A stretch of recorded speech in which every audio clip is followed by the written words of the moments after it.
Hi, I'm Dennis Washington from CrossDig.com and the Cross Digital Podcast. Hope you're having a great day today. Got a fantastic interview for you with Bret Carter. He's a Bible school teacher at Highland Christian School in Westminster, Colorado. I got a chance to meet him a few weeks ago when he was in Birmingham speaking at a special seminar that my church held at Roebuck Parkway Church of Christ.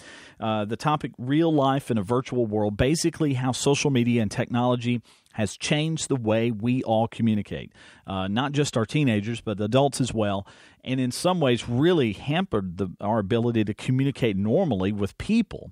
And then some of the suggestions he has on how to fix that. And it's fantastic. A lot of great insight, a lot of great information that he brought out in that. Just to kind of give you a little bit about background on him, he started out as a genetic engineering major in college. Decided that wasn't for him, did a little bit of pre-med for a while, decided that wasn't going to work, and ended up being a school teacher where he teaches Bible there now at Highland Christian School. He's also an author, director, a playwright. He's written several plays with him and his dad. He also published his first short story earlier this year called A Soldier Undreams. And he's also the editor of the Rocky Mountain Christian newspaper there in the Denver area. So very busy guy. I was very happy to get a few minutes with him to talk about real life in a virtual world and how that applies to our lives and how businesses can maybe even benefit from some of these ideas and technology as well. So take a listen to the interview. Joined on the phone now with Bret Carter from Highland Christian School, where he's a teacher in Westminster, Colorado, and teaches Bible there. Also actor, playwright, and so forth. Bret, nice to have you on the phone. Thanks for joining us today. Thanks for having me on the show. I'm really looking forward to this. So, to tell the folks that a little bit about yourself, it's I know I kind of just mentioned a few things there. A man of several talents there. Tell us a little bit about what you do on a daily basis. On a daily basis, I mainly I'm teaching at Highland, and a lot of time devoted to that. I've been there. This is my 18th year there, and then I have a friend who promotes stage productions in the area, and my father and I are involved with that as well. And then I'm the editor for the Rocky Mountain Christian. A lot of time devoted to that as well. And obviously there's a lot of things that keep you busy there. Just to let everybody know, the reason that Bret and I met just a few weeks ago, Bret was in town here in Birmingham and spoke at my church on some topics about real life in a virtual world and the idea of being how social media and the internet, how we're always connected and how that is affecting our lives.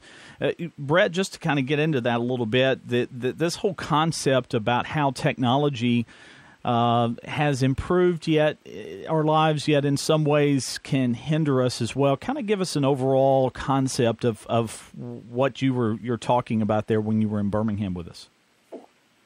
Well, it was mainly to try to maintain a balance between being afraid of the future as far as where technology is taking us, but also being aware of it. The extremes seem to be the problem. There's those who just openly embrace technology, kind of blind to the ultimate implications and consequences that come with all technology. But at the same time, we don't want to try to disconnect and unrealistically try to live our lives without it. There's kind of this balance there, and I think the mistake we make is often when we try to camp out in either of those extremes. We've all heard for years the idea of balance and so forth. When you start to the students that you deal with there at Highland and other students and people that you come in contact, well, really not just frankly students, but adults even in general, do you find that that technology has maybe unbalanced the cart in a sense in our lives? You mean as far as wanting to go to one extreme or the other? Yeah. There's a lot of people I think who are excited about where we're going because things are changing so fast, and so it's pretty exciting to see what the next device will be, and people are all about wanting the next newest thing. But I also think there's some backlash where people are kind of beginning to sense, the artificial taste of things, and so they are kind of clinging either to what's going on right now and wanting to stick with what they have instead of the latest upgrade. And some, even among young people, it's kind of surprising to find, are wanting to kind of go back to a little bit more simplicity, such as, having a phone that can't check email or, almost defying Facebook and things like that. It's ironic that you bring that up because we hear from businesses and we hear from social media experts all the time who talk about the need to be connected and how that is right. the going to be the way of doing business and the way to grow your business. But, you're finding that a lot of these, especially these teenagers, this so-called the latter end of Gen Y or this Gen Z, as they talk about it, that they're not as they don't embrace the technology as much in the sense of a constant communication. Do you find they're very selective in how they want to use communication? Yeah, I think they're selective, and I think young people in general are drawn to the feeling of being part of something exclusive. Something is cool, as long as not everybody thinks it's cool.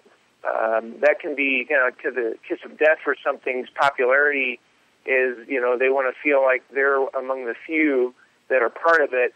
And then as soon as everybody else jumps on board, then it, starts to lose some of its excitement for them. I also think they are beginning to feel more and more, because everybody has 1,000 friends on Facebook and things like that. And there's a lot of masks. People present an image of themselves rather than who they really are. And I think a lot of young people, as well as anybody, is beginning to feel the need to meet a real person, whether it's, face-to-face or online. And that's something that seems to be going on. One of the statements you made while you were in Birmingham with us a few weeks ago, I thought was profound, and it's one of those things you kind of, I guess all of us know in the back of our head, but don't really realize it till it's said, is how social media has changed the way we define the word friend. Can you expound on that a little bit? Well, actually, I stole that from some of the reading that I did, and that really hit me between the eyes as well, is that it's one of the subtle effects of technology. There's some of the more obvious things, but one of the more, disturbing side effects potentially is how technology redefines words. And so we think we're talking about the same thing, but we're really not. And one of the most obvious ones is the word friend. And, now we even have the word unfriend. I was just looking over some stuff recently about how some kids will be very cautious about who they friend on Facebook because they'll now be connected with them and it might hurt their image. Like words like friend and communication and connection, a lot of these seemingly mundane words that seem to automatically have a definition, I think it seems like technology is beginning to gradually change some of them. And that's kind of something to keep an eye on.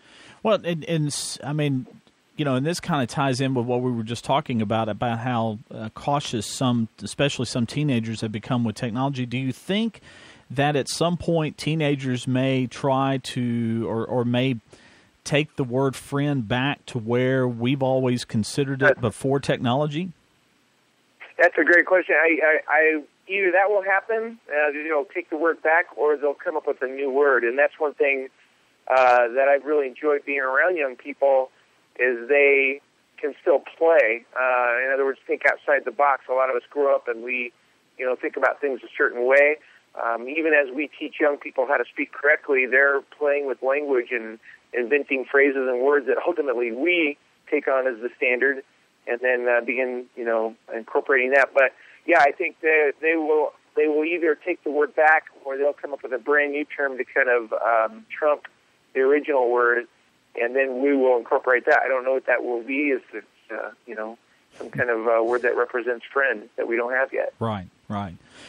One thing, I know you touched on this some when you were here in Birmingham too. The idea that how much technology and not just social media, but technology in general can consume our life. And I think one of the things you mentioned that the average parent will spend more time with their email than with their children. How dangerous? I mean, we all consider email now just as valuable as our cell phones or whatever, but how do you deal with it, or encourage someone to deal with that and try to strike a balance? I guess the main thing, because I see it in my own life, and even as I talk about these things, I think I really need to work on these things. And I think the one key is to start small. and to have some kind of cutoff time because we're on call all the time, and to consciously, if you're having a conversation with somebody, set aside your cell phone and just to really, really make the effort. I think probably the first step is just being simply aware. I think we're so involved in things and moving so fast, we're not even really aware of it. We fly through the day, and for somebody to step in and say, hey, we should take a second look at this, it's almost irritating to people because we've got things to do. And so it's hard to stop and just see it. So I guess it would be a matter of seeing it first and then taking some small steps. And I think people would quickly find out during those small steps that there's some things that they've been missing that they can get back and things that they would enjoy more if they would try. You mentioned a line when you were here in Birmingham and about the idea that parents who don't make time, for example, to fix the broken toys that their children have, may lose their kids someday to broken hearts. And I think that's a good illustration of how we can be so distracted by the technology that's in front of us. And the point that you made, and I've heard many people talk about this as well, is you go to a restaurant and all the kids and even the adults at the table are all staring at their phones, but no one's talking to each other. How hard is it with technology now to try to just do the basic concept of communicating with people right in front of you? Well, first of all, I have to say it's kind of ironic that phrase about a broken toy is actually something my father said, and I took it to heart. And yeah, you kind of sense that people aren't communicating. So you're asking, how do we get past that to communicate with families? I mean, when you're talking about people that are so consumed, even a family just sitting down for dinner and they're consumed with the devices, how would you go about to try to encourage someone or a family even to put the devices down and talk to each other? How do you make that happen? I guess one thing is to consider that time is passing by, and it's the same old story. People waking up and their child is suddenly 18 and planning on leaving. So the urgency that these are the moments that hopefully you're going to look back on later, and some of the most important conversations aren't planned, aren't something you can schedule. Right. I think maybe our technology is helping us create the illusion that we can kind of map out every day and become more efficient. And some of it needs to be sloppy and loose, and that's where kids fit in. People need to, talk and listen. It's tiresome sometimes, but it's important for adults to listen to the long, drawn-out story about things they don't really care about, but it means a lot to the child who's talking to them, and that will set the stage for when the conversations become more interesting and more significant. Oh, absolutely. I totally agree with that. Kind of getting into a little different tangent, I know you teach Bible and English and other courses there at Highland. How does technology, does it help you from a sense from Bible instruction, or do you find that the technology can be a distraction in that regard? There's, it's like we were talking about at the beginning, there's pluses and there's minuses. It's kind of nice that, a lot of the kids have their Bible on their phone. We were talking just the other day about there's pluses and minuses. There's the efficiency of it, but I was at one place and this one woman commented that she makes it a point to never read her Bible on her e-reader because she wants her children to remember their mother reading her Bible. And if, that's one side effect of e-readers. There's no more conversations where somebody says, "Oh, I've read that book," or "What do you read?" Right. Something to kind of start a conversation. An e-reader is just neutral. It's nothing, and so that's one aspect as far as reading your Bible that technology has kind of changed. And then reading in general, that's a concern. It's pretty significant, of course, to be reading our Bibles every day. But if one of the side effects of technology is to kind of undermine a deep reading, then that can certainly interfere. Well, one of the, I've heard people talk about as far as planning your day and that sort of thing and carving out time. And with being so distracted by technology and email, you're sitting there reading, and especially if you're using like an e-reader that also does email, the ding of a new email notification coming in can just immediately distract you from your thoughts. This kind of plays along with that idea that if you're reading a book, it doesn't have the ability to distract you and notify you. Do you find yourself trying to carve out times where you're specifically trying to do just one thing and not multitasking? I'll give you a specific example. What's happening right now? I made sure to call certain people and let them know that I'd be talking to you because I knew that inevitably we'd be in the middle of talking here, and there'd be some kind of interruption.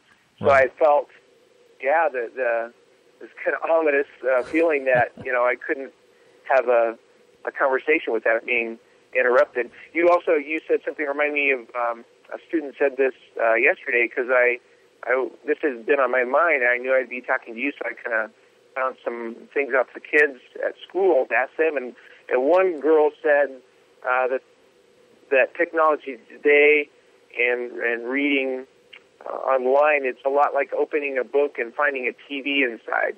That it's difficult. I thought that was a great way to put it. That is. And that's what's nice about a book, is it's just a book, and you can focus and have some deep thinking, whereas a lot of the efficient devices that we have are not just one thing. They're multiple things, and that kind of fragments our thinking, and we can't have any deep thoughts. That's a really good point. And that's one thing, I've talked with my children and some of their friends, and, where we have embraced Google and other search engines from a text perspective, they're doing that as much with YouTube as anywhere, where they began their internet search on YouTube and so forth like that. How do you handle from that distraction point of view, from that new visual dimension? What do you advise students that are worried about that visual dimension like that?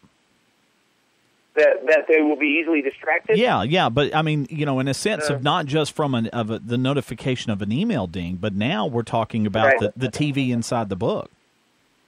Right. Some of it means, disconnecting.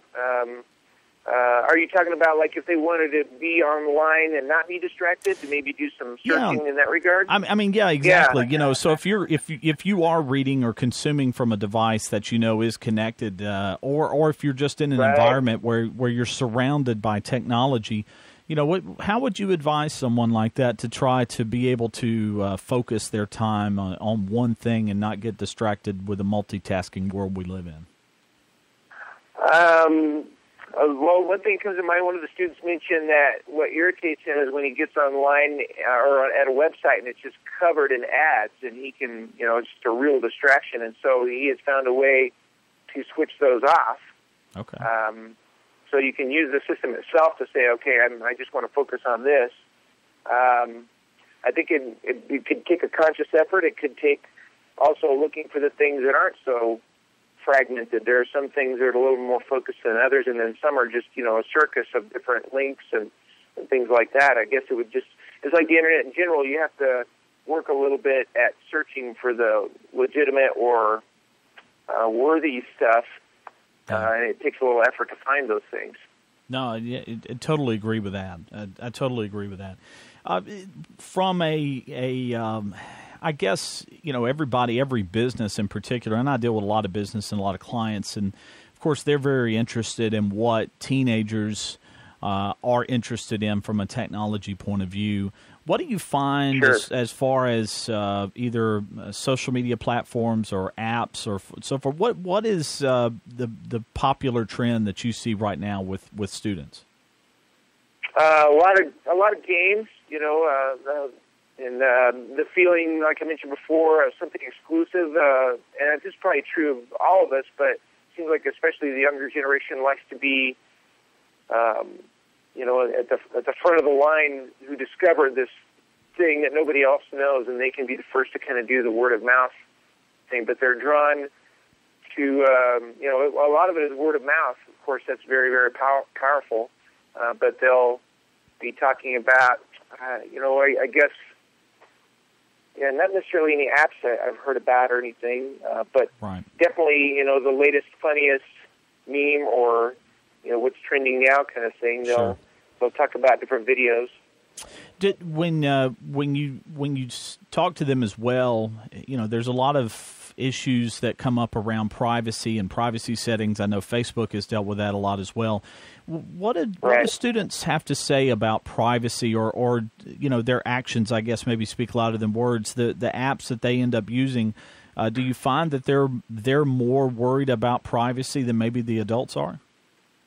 Yeah, there's one young man in particular who contributed. We went in and watched a video about the NSA and some of the concerns about monitoring the phone calls, and he in particular seems exceptionally concerned. There's talk of all the monitoring that's going on. I think some are kind of like, don't really care one way or the other, and we even had a discussion that, if you're not doing anything wrong, there's no concern about somebody monitoring you. But there are some young people who, some of them have read 1984, A Brave New World, and the whole idea of Big Brother watching you. Right. I think they're aware of that the more they see that technology is benefiting us. But when I bring up things such as, being able to be monitored, like if you had a chip, so, you'd never be lost if you're kidnapped or something like that, you can tell the kids kind of cringe at that idea. Not that they want to do anything wrong, but just to be so monitored fully. There was also one of the girls mentioned, I guess they're working on something where your password will just be, it'll just be part of you. And so when you walk towards your computer, it will just recognize you. And you can tell some were kind of like, well, that'll be cool, but then others are like, that's kind of disturbing. It's too intrusive. That's the word they use. Wow. It's too intrusive. And it is kind of disturbing when, and that's an example where technology is kind of overlapping into our actual physical makeup. And I think they sense that something's eerie about that. Do you think it's maybe just some basic human instincts or human nature that's kicking in there, that they're starting to recognize the importance of just human connection, human interaction, and not just technology making things convenient for us? Yeah. They some of the reading indicated that a lot of the research with young people is they miss the days when people just spoke face to face, and so they're very aware that a lot of technology is taking that away. They can, it's probably true with all ages as well, but they can smell, artificial, or when people are schmoozing or not being real, and so among the thousands of friends they have, maybe that makes the 3 or 4 that are genuine friends more valuable to them. No, you make a great point, and that's something that I talk about with clients a lot, is the idea of having a conversation and treating people online the same way you would treat them in person, because so many businesses and so many adults just don't understand that. I was talking with someone earlier this week. He made a great analogy about if you were in a grocery store, the idea of if you were a store manager, you wouldn't walk down the aisle and just tell everyone you walked up to, say, we sell soup. We sell soup. We sell soup. Exactly. And it'd be annoying. Yeah. It would be very annoying. So why do we do that on Twitter and Facebook? Why do we just shout the same thing over and over again? And that's kind of the idea that I mean, you make a good point there with the kids. They're wanting to have a conversation, and they, they're starting to interact with businesses, and the adults are already interacting with businesses, and I think that's where many businesses miss the point and miss the opportunity, is to actually have a conversation with their customers and potential customers, and just grow the natural human way that we all did for years when you walked into a brick and mortar store.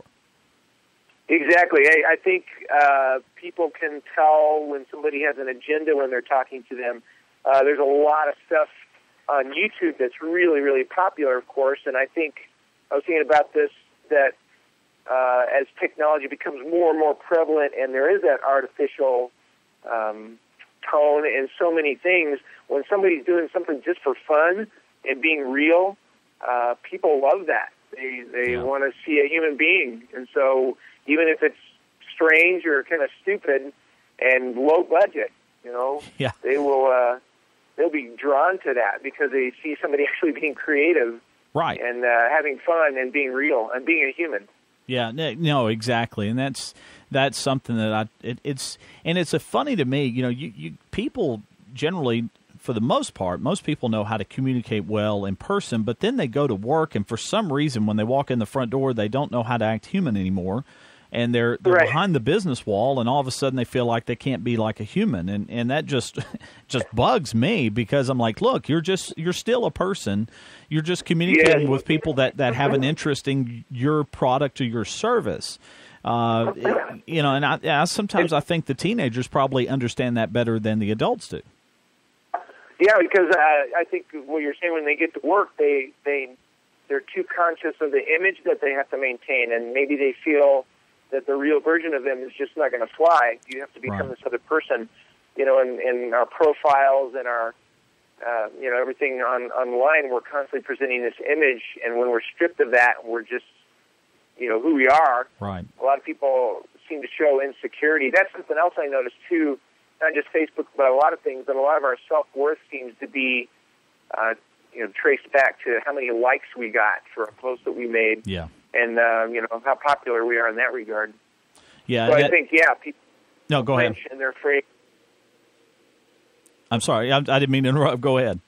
I'm sorry. I was just saying, I think what happens is people flinch and they're afraid to be real because they're afraid that the real version of them is just not going to cut it. No, that's a great point. It's just, it's getting people to understand that really the technology doesn't change who you are. You just got to be yourself no matter what platform or whether it's in person or on a platform. So I know we're about running out of time, but I did want to just ask you what projects you've got coming up. I know we were very thrilled to have you here in Birmingham a few weeks ago when you spoke with us at our congregation. Have you got any big projects on the horizon for you? Well, I'm looking forward. I'm going to get to go out to Arizona about a week from today and do the seminar there. So it's always fun doing that because inevitably people bring up things that I had not heard of or had not considered, and I really enjoy that. And I just started working with the Miller Street congregation. I'm preaching there part-time at the Miller Street Church of Christ, and working on some more fiction, and I'm hoping to get another book done to send to the Gospel Advocate. I'm working on a book in there. That's fantastic. In that area. What can not to give away everything, but have you got kind of a topic in mind for that next book? Well, I'd ultimately like to write a book about the seminars about technology, but this one is going to be.